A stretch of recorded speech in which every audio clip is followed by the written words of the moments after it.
Tu n'aurais pas dû venir, a dit ma mère, coupant des légumes sans même me regarder. Mon père a ri.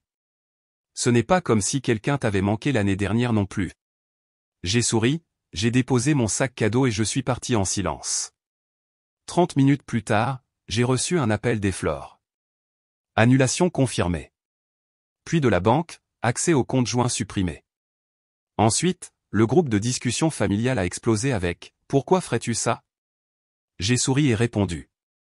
Après tout ce qu'ils ont dit, je me suis senti comme un échec. Non pas parce que je n'ai pas essayé. J'ai suranalysé chaque détail pendant des semaines. Quoi porter, quoi apporter, comment agir. Je me suis dit que ce qui s'était passé l'année dernière n'avait pas d'importance, que peut-être il s'était adouci, que peut-être si je leur montrais que j'étais toujours disposé à faire partie de leur vie, quelque chose changerait. J'avais tort.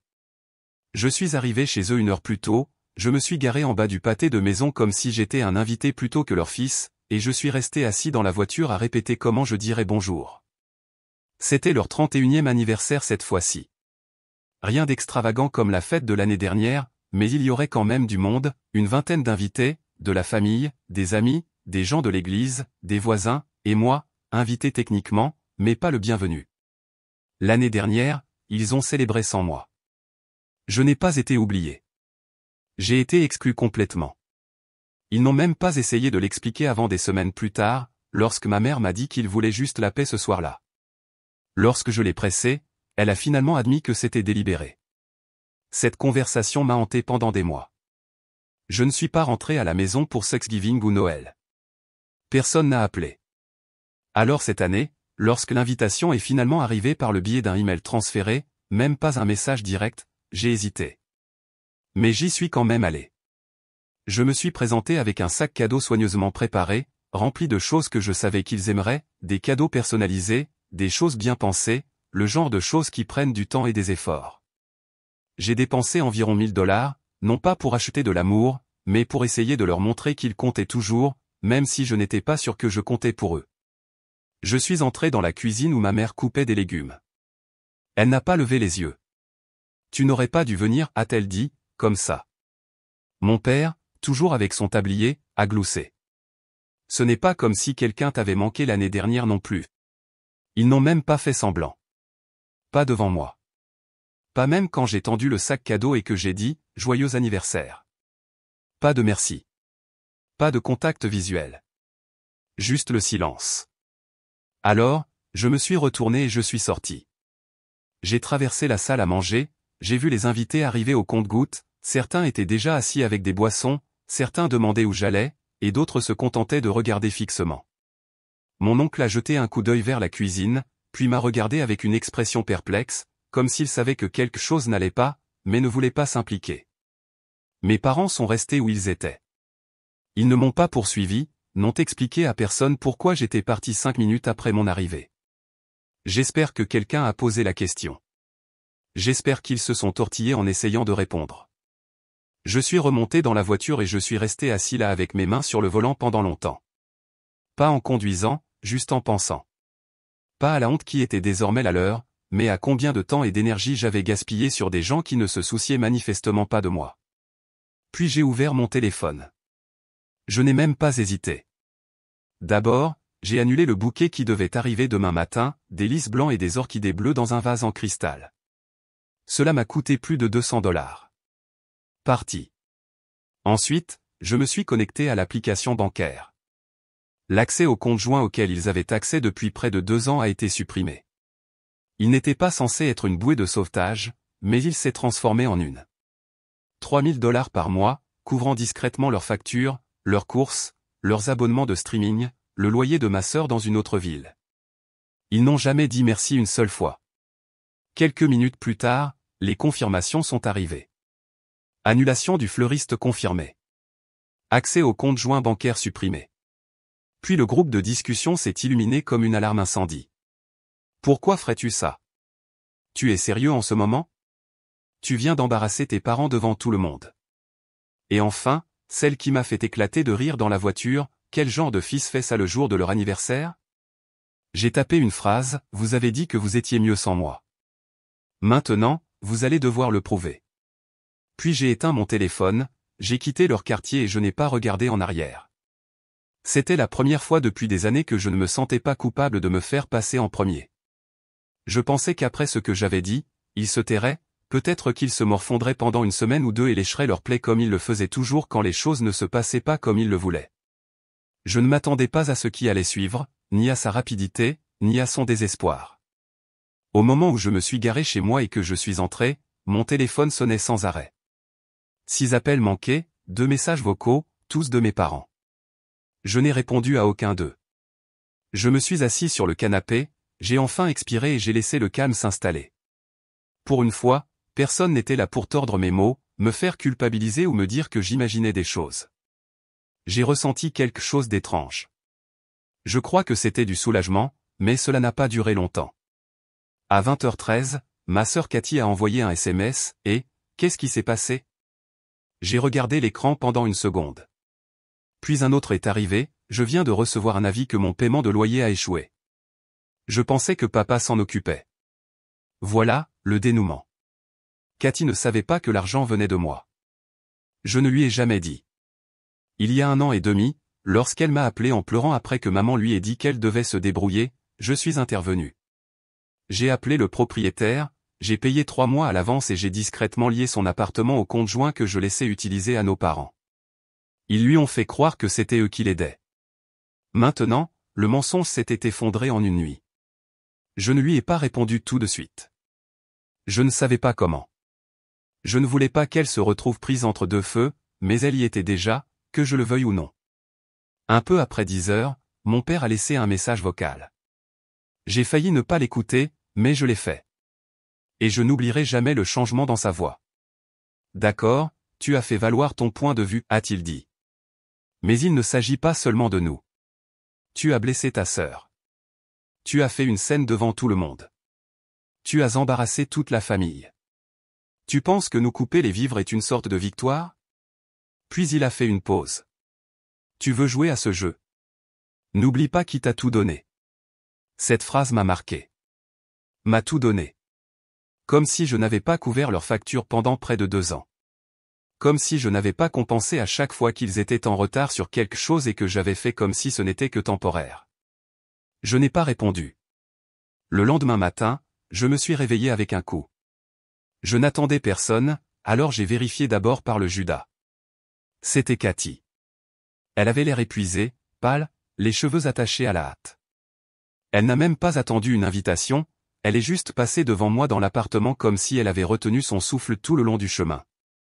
J'ai dû conduire pendant 3 heures parce que personne ne voulait rien me dire, a-t-elle dit. Je ne me suis même pas assise. Tu n'avais pas besoin de faire ça. Tu as annulé le paiement du loyer? Oui. Je n'annule pas ton aide, juste leur accès. Elle a cligné des yeux.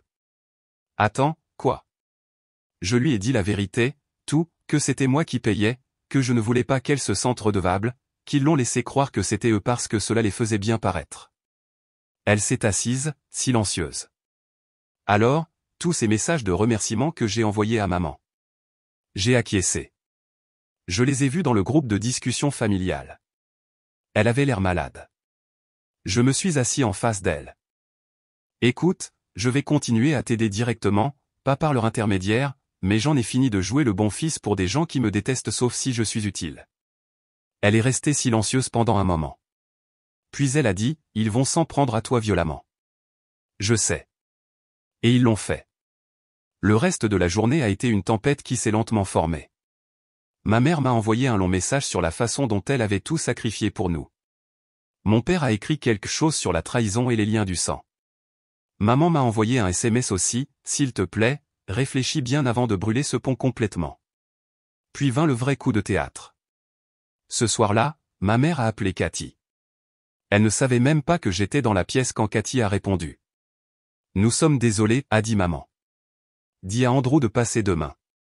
Nous voulons juste parler. Cathy m'a regardé. Je pouvais l'entendre dans sa voix. Elle voulait les croire, mais j'ai juste acquiescé. Je savais déjà que ce ne serait pas ce qu'ils prétendaient.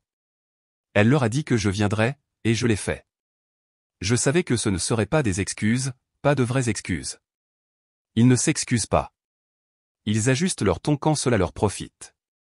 Ils ont reformulé l'histoire pour se faire passer pour des artisans de la paix, mais désolé, ce mot ne vit pas dans cette maison. Pourtant, j'y suis allé.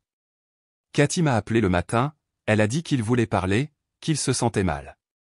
Elle avait l'air pleine d'espoir, ou peut-être juste fatiguée d'être au milieu. Ils veulent arranger les choses, a-t-elle dit. Bien sûr, lui ai-je dit. Voyons ce que cela signifie pour eux. Je suis arrivé dans l'allée juste après-midi. C'était calme, trop calme. Pas d'invités, pas de bavardage. Les voitures étaient parties, mais la tension était toujours là. Cathy a ouvert la porte avant que je ne frappe. Elle avait l'air nerveuse. Ils t'attendent dans le salon, a-t-elle dit. Je suis entré. Même maison, même odeur, même pesanteur. Ils étaient tous les deux assis sur le canapé, raides comme des acteurs attendant que le rideau se lève. Mon père m'a fait ce faux sourire contenu qu'il utilisait quand il voulait avoir l'air raisonnable devant des étrangers. Ma mère fixait la table basse comme si elle répétait des lignes dans sa tête. Je me suis assis en face d'eux. Je n'ai pas dit un mot. Ma mère a parlé la première. Nous avons eu le temps de réfléchir, a-t-elle dit. Et peut-être que nous n'avons pas géré les choses aussi gentiment que nous aurions dû le faire, surtout un jour comme hier. Mon père a repris là où elle s'était arrêtée, comme s'il l'avait répété. Tu as toujours été émotif, Andrew. Nous le comprenons. Mais il y a une façon de résoudre les choses sans tout brûler. J'ai attendu. Partir comme ça, a-t-il continué, ça nous a humiliés devant tout le monde. Tu crois que ça ne nous a pas blessés? Voilà le cœur du problème. Pas la façon dont il me traitait. Pas ce qu'il disait, juste ce que cela donnait aux autres, ce que cela leur faisait ressentir quand les chuchotements commençaient, quand les gens demandaient où j'étais allé, pourquoi j'étais parti. C'était la vraie blessure. Ils avaient mauvaise mine. Je n'ai rien dit, j'ai juste écouté. Ma mère s'est agitée sur son siège. Nous savons que les choses n'ont pas été parfaites, mais tu sais, annuler ce compte. Cela ne nous a pas seulement affectés. Tu sais que ta sœur a besoin de cet argent de loyer. C'est à ce moment-là que Cathy est entrée. Elle avait les yeux rouges, le visage taché. Elle s'est assise à côté de maman, m'a regardé directement et a dit « Je ne veux pas que cela détruise tout. J'ai déjà l'impression que tout s'effondre. » Je me suis tourné vers elle. « Tu ne devrais pas être ici en ce moment. » Elle a cligné des yeux. « Quoi? Cette conversation ne te concerne pas. Je t'ai déjà dit que je couvrirais ton loyer. Je ne vais pas te laisser souffrir pour leurs erreurs, mais ne les laisse pas t'utiliser comme une pièce d'échec. C'est ce que c'est. » Elle a baissé les yeux, silencieuse. Mon père s'est penché en avant. Tu penses que tu es au-dessus de cette famille maintenant? Tu ne serais pas là où tu es si ce n'était pas pour nous. Tu penses que ton succès est sorti de nulle part? Non, ai-je dit. Je suis arrivé là où je suis en faisant le contraire de tout ce que vous m'avez appris. Il s'est levé brusquement. N'en fais pas trop. Tu penses que couper les fonds te donne du pouvoir? Nous pouvons parler aussi. Les gens nous écoutent. Ne crois pas que ton travail est si sûr que tu ne peux pas être touché. Je me suis levé aussi. J'ai trop travaillé pour arriver là où je suis pour avoir peur de deux manipulateurs au chômage qui n'ont rien à perdre. Ma mère a eu l'air choquée pendant une seconde, juste une seconde, puis furieuse. Tu penses que tu es meilleur que nous, a-t-elle dit. Après tout ce que nous avons fait. Vous n'avez pas élevé un fils. Vous avez élevé un compte bancaire, ai-je dit. Et maintenant, le compte est fermé. Cathy est restée silencieuse, s'est éloignée d'eux, plus près de moi. C'était le premier signe que peut-être elle voyait ça aussi, ce qu'ils étaient vraiment. Je me suis tourné vers la porte.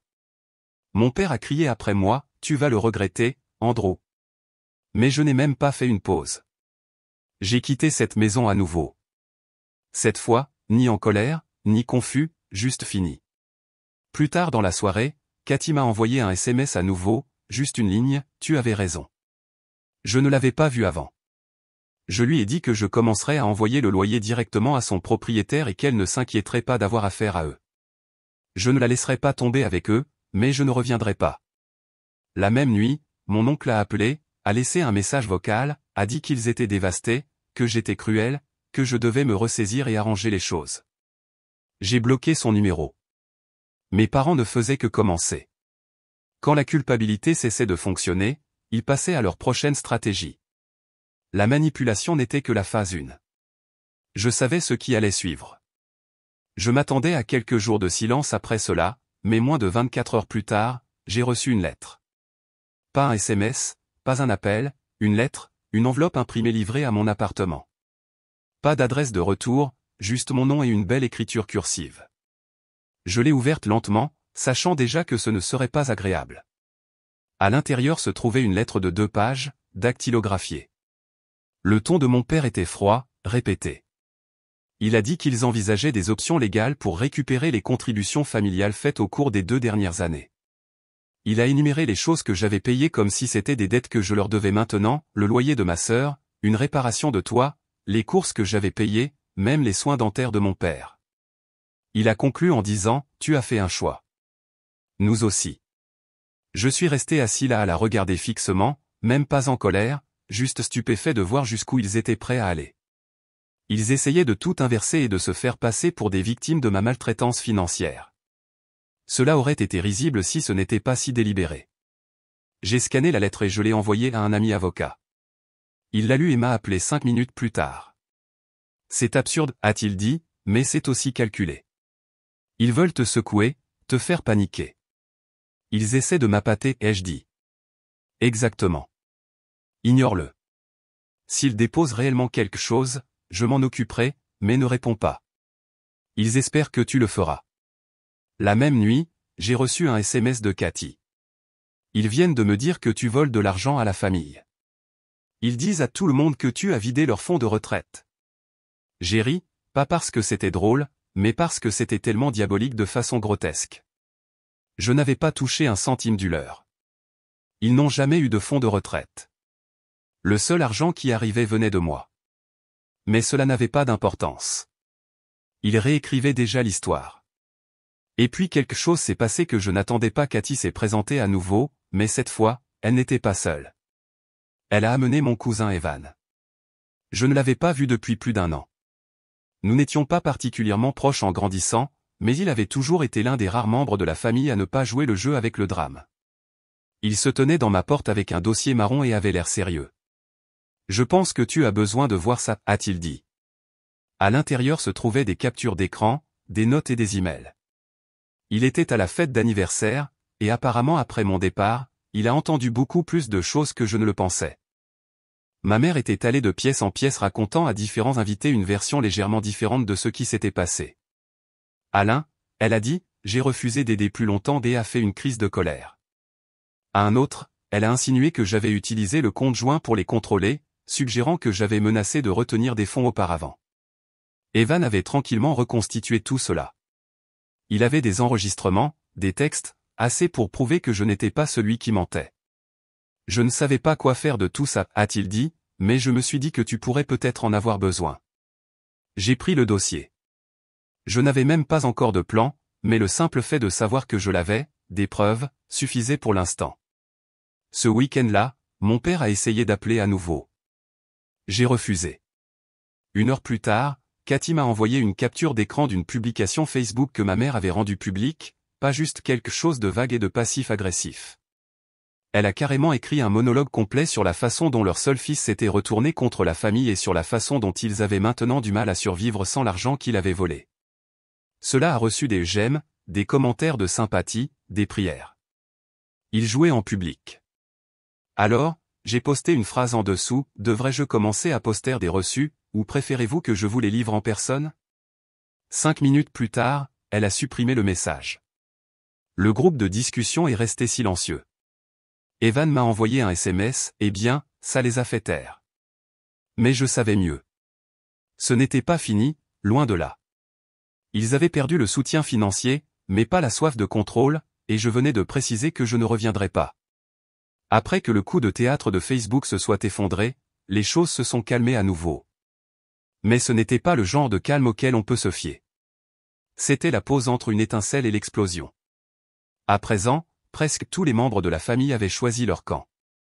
Quelques-uns m'ont contacté en privé pour me dire qu'ils comprenaient, mais ils suivaient toujours cela avec quelque chose comme « peut-être qu'il est temps de laisser tomber » ou « la famille, c'est la famille ».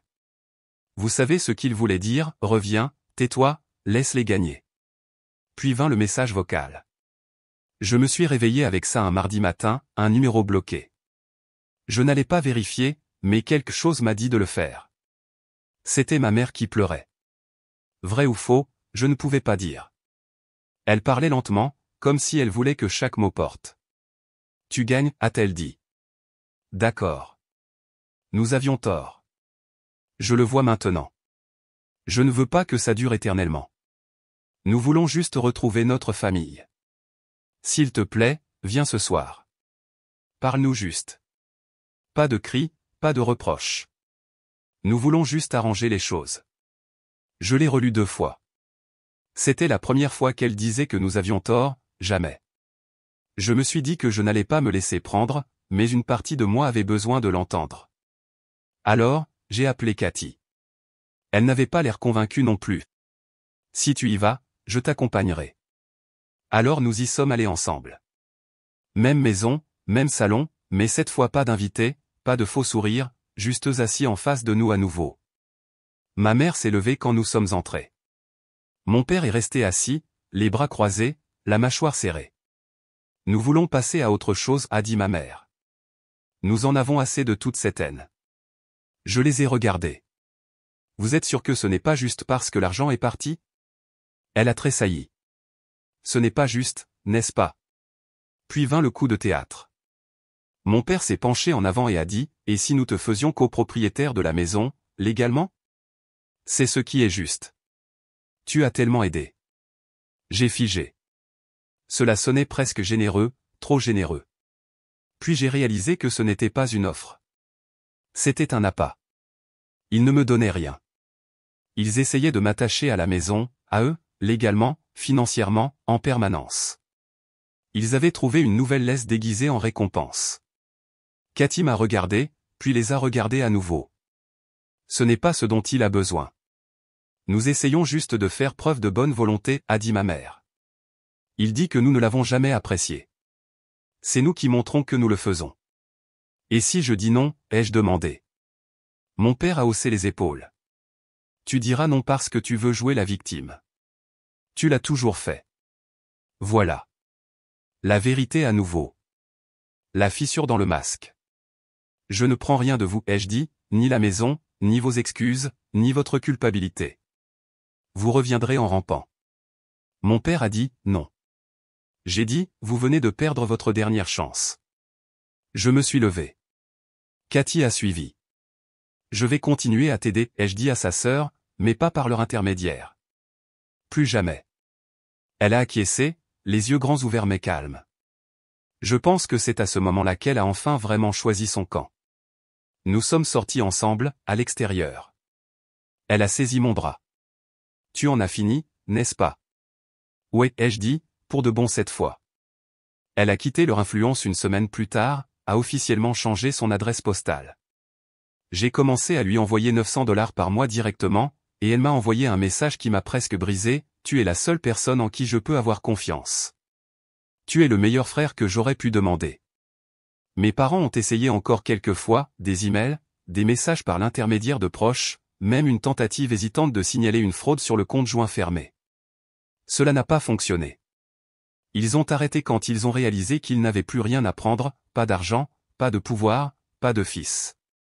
Cela fait 4 mois que j'ai quitté leur maison pour la dernière fois. Depuis lors, pas un mot de l'un ou l'autre. Pas d'appel, pas de mais, pas de lettre déguisée en bombe de culpabilité. Le groupe de discussion n'a pas fait un bruit. J'ai presque oublié son existence. Au début, le silence semblait étrange, comme le calme étrange après une tempête quand on attend que quelque chose d'autre craque. Je vérifiais constamment ma boîte de réception, m'attendant à un dernier coup de théâtre dramatique, une lettre d'avocat, une accusation folle, une nouvelle tactique de manipulation. Mais rien n'est venu. Et lentement, le silence a cessé de ressembler à un avertissement. Il a commencé à ressembler à la liberté. Je dors mieux, je ne me réveille pas avec ce poids sur ma poitrine, me demandant quelle crise je vais être invité à financer ou quelle faveur sera présentée comme une obligation. Je rentre chez moi dans la paix maintenant, pas dans le stress, pas dans le chaos, pas dans le bourdonnement constant de ressentiment qui se construit en arrière-plan. L'ancien compte joint est inactif, intact. Je le vérifie parfois par habitude, m'attendant à moitié à voir une nouvelle tentative d'y accéder, mais il reste gelé comme un coffre-fort à une vie que je ne vis plus. Cathy va mieux aussi, bien mieux. Elle a finalement admis qu'elle retenait son souffle depuis 2 ans, toujours inquiète des conditions attachées à tout ce qu'il lui donnait. Maintenant que l'argent vient directement de moi, sans poser de questions, elle est plus calme, plus légère, différente. Elle a emménagé dans un nouvel endroit il y a 2 semaines. Je l'ai aidée à porter des boîtes en haut de 3 étages et je l'ai regardée ouvrir sa nouvelle porte d'entrée comme si elle lui appartenait réellement, pas de fantôme derrière, pas de parents menaçant de l'utiliser comme levier. Elle m'a envoyé un message vocal ce soir-là, pas de script, pas de prétention. Tu es la seule personne qui ne m'a jamais utilisé, a-t-elle dit. Tu aurais pu me laisser croire à leurs mensonges pour toujours. Tu ne l'as pas fait. Tu as dit la vérité et tu n'as jamais cessé d'aider. Tu es ma famille maintenant. Tu l'as toujours été. Cela a frappé plus fort que je ne l'attendais. Je lui ai dit qu'elle était libre maintenant aussi. Elle m'a cru cette fois. Mais juste au moment où je pensais que les choses s'étaient stabilisées, quelque chose d'inattendu s'est produit. Une connaissance mutuelle, quelqu'un à qui je n'avais pas parlé depuis le lycée, m'a envoyé un message privé sur Instagram, disant qu'ils avaient croisé mes parents lors d'un petit événement à quelques villes de là. Rien d'extraordinaire, juste une affaire locale. Mais apparemment, ils disaient aux gens qu'ils n'avaient pas eu de nouvelles de moi depuis des mois, qu'ils étaient profondément inquiets que j'ai coupé tout contact sans prévenir, et qu'ils craignaient que je ne sois impliqué dans quelque chose d'instable. Ils répandaient à nouveau des rumeurs calmes, des rumeurs subtiles. Je n'ai pas répondu. Je me fichais de ce que les voisins croyaient, mais j'ai pris une capture d'écran du message de toute façon et je l'ai enregistré au cas où, parce que les gens comme eux ne cessent pas d'essayer de contrôler l'histoire, même quand ils ont perdu le public. Pendant ce temps, j'ai commencé à planifier quelque chose de nouveau, un déménagement hors de l'État, quelque chose de nouveau, assez loin pour que même les rencontres accidentelles deviennent impossibles. Je n'ai encore dit à personne, pas même à Cathy.